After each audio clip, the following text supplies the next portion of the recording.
Praise the Lord. അനുഗ്രഹിക്കപ്പെട്ട ഈ നല്ല പ്രഭാത സമയത്തിനായി ഞാൻ നന്ദിയുള്ള ഹൃദയത്തോടെ കർത്താവിന് സ്തോത്രം ചെയ്യുന്നു.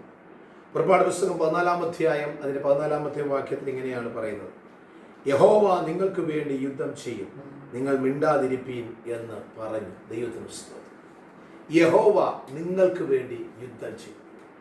മിസ്രയീമിലെ അടിമത്തത്തിൽ നിന്നും വിടുതൽ പ്രാപിച്ചതായ ഇസ്രായേൽ ജനത്തെ മോശയുടെ നേതൃത്വത്തിൽ യാത്ര ചെയ്ത് മുൻപോട്ട് പോകുമ്പോൾ ഒന്നിനു പുറകെ ഒന്നൊന്നായി വീണ്ടും പ്രതികൂലങ്ങൾ വന്നപ്പോൾ ദൈവത്തിൻ്റെ ജനം മോശയ്ക്കും ദൈവത്തിനുമെതിരായി പിറുപിറുക്കാൻ തുടങ്ങി. ദൈവത്തിനും മോശയ്ക്കുമെതിരായി സംസാരിക്കാൻ തുടങ്ങി.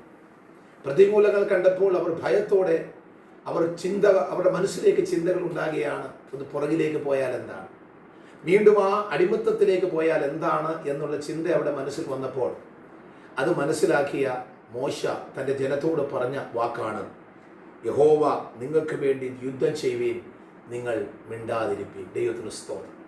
എന്നെ ശ്രദ്ധിക്കുന്ന വാത്സല്യ സഹോദരങ്ങളെ, മിസ്രയീമിലെ അടിമത്തത്തിൽ നിന്നും വിടുവിച്ച് തൻ്റെ ജനത്തെ മുൻപോട്ട് കൊണ്ടുപോകുന്ന ദൈവത്തിന്, വിടുവിച്ച ജനത്തെക്കുറിച്ച് ദൈവത്തിനൊരു പദ്ധതിയുണ്ട്.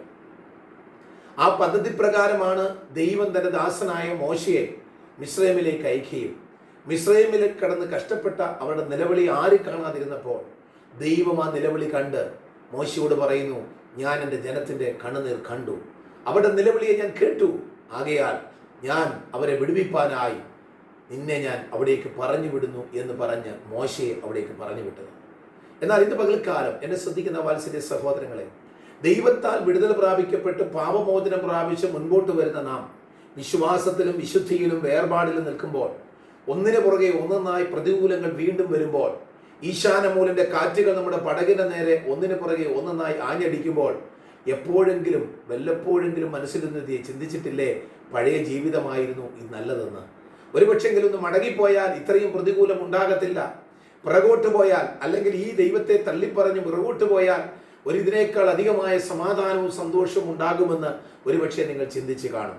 എന്നാൽ ഇന്ന് പകൽക്കാലം ദൈവത്തിൻ്റെ പരിശുദ്ധാത്മാവ് നിങ്ങളോട് പറയുവാൻ ആഗ്രഹിക്കുന്ന, നിങ്ങളോട് പറയുവാനായി എന്നെ പ്രേരിപ്പിക്കുന്ന പ്രധാന വിഷയം: നിങ്ങൾ ഇനി ഒന്ന് മിണ്ടാതിരിക്കുക. ദൈവത്തിൻ്റെ സ്തോത്രം. നിങ്ങൾ മിണ്ടാതിരിക്കുക, നിങ്ങൾ ശാന്തരായിരിക്കുക. കാരണം എന്താണ്? ദൈവം നിങ്ങൾക്ക് വേണ്ടി യുദ്ധം ചെയ്യാൻ പോകുകയാണ്. ഇനിയും മുൻപിൽ നിന്ന് നിങ്ങളെ നയിക്കുന്നത് യഹോവയായ ദൈവം അത്രേ. ഇസ്രായേലിന്റെ പരിപാലകനായ ദൈവം ഇന്ന് പകൽക്കാലം നമ്മളോട് പറയുന്നു: നമുക്ക് വേണ്ടി യുദ്ധം ചെയ്യുന്ന ഒരു ദൈവം.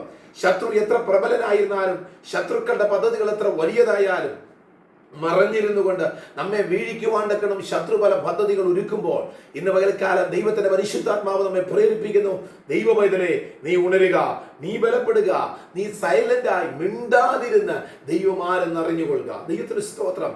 ദൈവം നമുക്ക് വേണ്ടി യുദ്ധം ചെയ്യുന്ന ദൈവമാണ്. അതുകൊണ്ടാണ് മോശ ജനത്തോട് പറയുന്നു: യഹോവ നിങ്ങൾക്ക് വേണ്ടി യുദ്ധം ചെയ്യും. ഇസ്രായേൽ ജനത്തെ നയിച്ച് മുൻപോട്ട് വരുന്ന മോശ പറയുന്നില്ല ഞാൻ നിങ്ങൾക്ക് വേണ്ടി യുദ്ധം ചെയ്യാൻ പോകുകയാണെന്ന്, അല്ലെങ്കിൽ നമ്മുടെ കൂടെയുള്ള മല്ലന്മാർ നമുക്ക് വേണ്ടി യുദ്ധം ചെയ്യാൻ പോകുന്നുവെന്നോ, അല്ലെങ്കിൽ വേറെ ഏതെങ്കിലും സൈന്യം നമുക്ക് വേണ്ടി യുദ്ധം ചെയ്യാൻ പോകുന്നു എന്നല്ല പറഞ്ഞത്. മോശ അവിടെ അടിവരയിട്ട് പറയുക: യഹോവയായ ദൈവം നിങ്ങൾക്ക് വേണ്ടി യുദ്ധം ചെയ്യും. ഇന്ന് പകൽക്കാലം നിങ്ങളുടെ പ്രതികൂലത്തിന് പരിഹാരം നൽകുന്നവൻ ദൈവമത്രേ. നിങ്ങളുടെ രോഗങ്ങൾക്ക് സൗഖ്യം നൽകുന്നത് ദൈവമത്രേ. നിങ്ങളുടെ കണ്ണുനീരിനെ തുടയ്ക്കുന്നത് ദൈവമത്രേ. നിങ്ങളുടെ വേദനകളെ മാറ്റുന്നത് ദൈവമത്രേ. നിങ്ങളുടെ കഷ്ടതകളെ മാറ്റുന്നത് ദൈവമത്രേ. നിങ്ങളുടെ തളർച്ചകളെ മാറ്റുന്നത് ദൈവമത്രേ.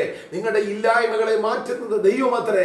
നിങ്ങൾ ഏത് വിഷയത്തിലാണോ കലങ്ങിയിരിക്കുന്നത്, ഏത് വിഷയത്തിലാണോ നിങ്ങൾ തളർന്നു പോയത്, ആ വിഷയത്തിന്മേൽ നിങ്ങളെ കരുത്തെ പിടിച്ച് നിങ്ങളെ ഉയർത്തുന്നവൻ യഹോവയായ ദൈവമത്രേ. ആകയാ ഇന്നത്തെ പകൽക്കാലം ഞാൻ നിങ്ങൾക്ക് വേണ്ടി പ്രാർത്ഥിക്കുന്നു, ഞാൻ നിങ്ങളെ ബലപ്പെടുത്തുന്നു, ഞാൻ നിങ്ങൾക്ക് ആശ്വാസത്തിന്റെ വചനം പറഞ്ഞു തരുന്നു: യഹോവ നിങ്ങൾക്ക് വേണ്ടി യുദ്ധം ചെയ്യും. ആ ദൈവത്തിന്റെ മറവിൽ നിങ്ങൾ മുൻപോട്ട് പോകുക. മറ്റാരും നിങ്ങളെ സഹായിക്കുകയില്ല, എന്നാൽ ദൈവം നിങ്ങളെ സഹായിക്കും. സഹോദരങ്ങളെ, തളർന്നു പോകരുത്. നമുക്ക് വേണ്ടി പ്രവർത്തിക്കുന്നവൻ ദൈവമാണ്. ഇസ്രായേലിന്റെ ദൈവം നമ്മുടെ കൂടെയുണ്ട്. ഇന്ന് പകൽക്കാലം നിങ്ങളുടെ ജീവിതയാത്രയിൽ, നിങ്ങൾ പോകുന്ന വഴിയിൽ എല്ലാ പ്രതികൂലത്തിനും ശത്രുവിന്റെ സകല പദ്ധതികളിലും ദൈവം നിങ്ങളെ വിടുവിക്കും. ദൈവം നിങ്ങളെ മുൻപോട്ട് കൊണ്ടുപോകും. ആ വീരനായ ദൈവത്തിൽ ആശ്രയം വെച്ചുകൊണ്ട് മുൻപോട്ട് പോകുക. കർത്താവ് നിങ്ങളെല്ലാവരെയും സഹായിക്കട്ടെ. ഈ വചനങ്ങളാൽ ഇന്ന് പകൽക്കാലം ദൈവം നിങ്ങളെ ഓരോരുത്തരെയും ബലപ്പെടുത്തുമാറാകട്ടെ. ആമേൻ.